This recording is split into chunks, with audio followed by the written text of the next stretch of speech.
Caríssimos irmãos, queridas irmãs, louvado seja nosso Senhor Jesus Cristo, para sempre seja louvado. Hoje, dia 28 de outubro, sexta-feira da 30ª semana do Tempo Comum, dia de São Simão e São Judas Tadeu, apóstolos. E temos a alegria hoje de convidar você e sua família para partilharmos junto a palavra de Deus. Hoje, partilhando o Evangelho de Lucas, capítulo 6, versículo do 12 ao 19. O Senhor esteja convosco, Ele está no meio de nós. Proclamação do Evangelho de Jesus Cristo, segundo Lucas. Glória a vós, Senhor.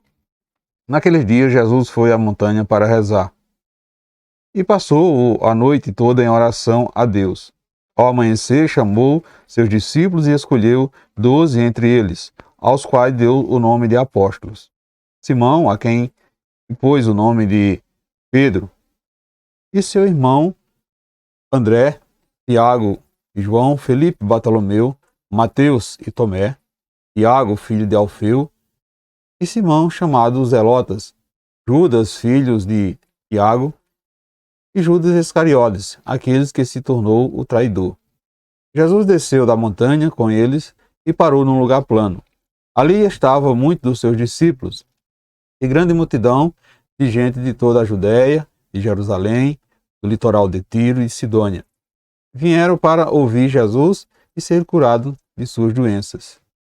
E aqueles que estavam atormentados por espírito mau também foram curados. A multidão toda procurava tocar em Jesus, porque uma força saía dele e curava a todos. Palavra da salvação, glória a vós, Senhor. Amados irmãos, queridas irmãs, Jesus escolhe os 12 apóstolos que formam formam o núcleo da comunidade nova que ele veio criar. A palavra apóstolo significa aquele que Jesus envia para continuar a sua obra. O povo vem de toda parte ao encontro de Jesus, porque a ação dele faz nascer a esperança de uma sociedade nova, libertada da alienação e dos males que afligem os homens. A escolha dos 12 apóstolos deu-se num processo de oração e de discernimento. Então, trata-se de um ato importante no contexto da missão de Jesus. Ele não podia ser movido por critérios que não fossem aqueles do reino. Então, perceba que teria assim incorrido em erro se escolhesse somente quem lhe era simpático, quem fosse rico, de família nobre, ou então ele pudesse oferecer ajuda financeira. Só a obediência ao Pai, só a obediência a Deus, depois de uma noite passada em oração, implica, ou seja, explica porque Jesus escolheu um punhado de pessoas humanamente tão pouco qualificadas. E mais, gente que havia de traí-lo, abandoná-lo, negá-lo. Entretanto, foi assim que se manifestou a sabedoria divina. Perceba que a consolidação do reino na história humana haveria de ser obra de Deus. A precariedade dos dotes nas pessoas escolhidas para ser instrumento de sua ação determinou assim esse bem. Então perceba, caros irmãos, queridas irmãs, que antes de escolher os 12 apóstolos, que entregaria a sua igreja, Jesus foi à montanha e passou a noite em oração. Somente depois de escutar o discernimento do Pai, que ele assim tomou a iniciativa de escolhê-lo, conforme o Pai lhe havia segredado, ou seja, havia lhe revelado e indicado. Então Jesus não agiu conforme a sabedoria humana. Por isso, não nomeou os melhores, os mais preparados, os mais capazes, mas os obedientes.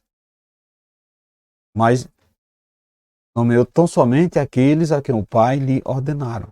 Sabemos, portanto, que dentre os 12 havia traidores, descrentes, pretensiosos, havia também ambiciosos, e que nenhum deles era exemplo de santidade. No entanto, Jesus tinha a convicção de que aqueles eram os eleitos do seu Pai, e por isso não relutou em chamá-los. Ele sabia que, para realizar a sua missão, teria que enfrentar dificuldades também com seus escolhidos. Sabia que estaria lidando com homens cheios de defeito, mas mesmo assim não desistiu e foi com eles até o fim. Portanto, meus irmãos e minhas irmãs, desse modo fica bem claro para nós que Jesus veio ao mundo não apenas para nos salvar da morte eterna, mas nos ensinar a viver a vida em harmonia com o pensamento de Deus, descobrindo o que lhe é ou não agradável, a fim de que cumpramos assim no mundo a missão que nos é proposta. Muitas vezes nós também nos prostramos aos pés do Pai e pedimos orientação para a nossa caminhada. No entanto, falta-nos assim a paciência para esperar os frutos das escolhas que fazemos sobre a orientação do Espírito. No primeiro contratempo, nós já estamos nos decepcionando e nos frustrando, mal entendendo que fizemos as escolhas erradas. Culpamos a Deus pelos acontecimentos muitas vezes.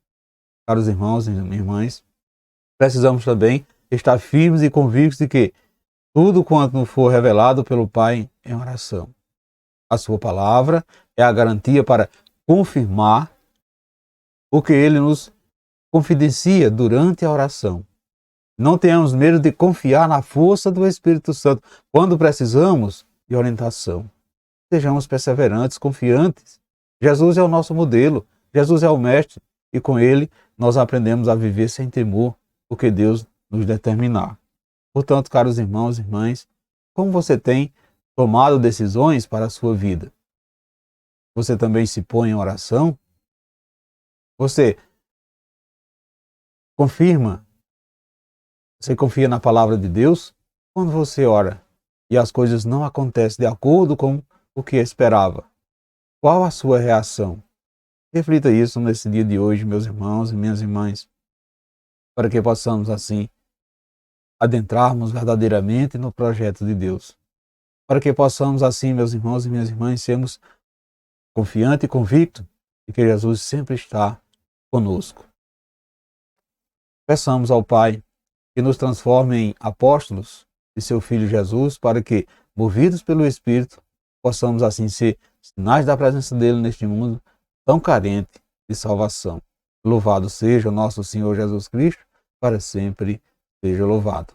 Caros irmãos, queridas irmãs, desejo a todos vocês uma santa e abençoada sexta-feira, e que desça sobre todos vós, sobre vocês e sobre sua família, a bênção desse Deus que é todo poderoso, Ele que é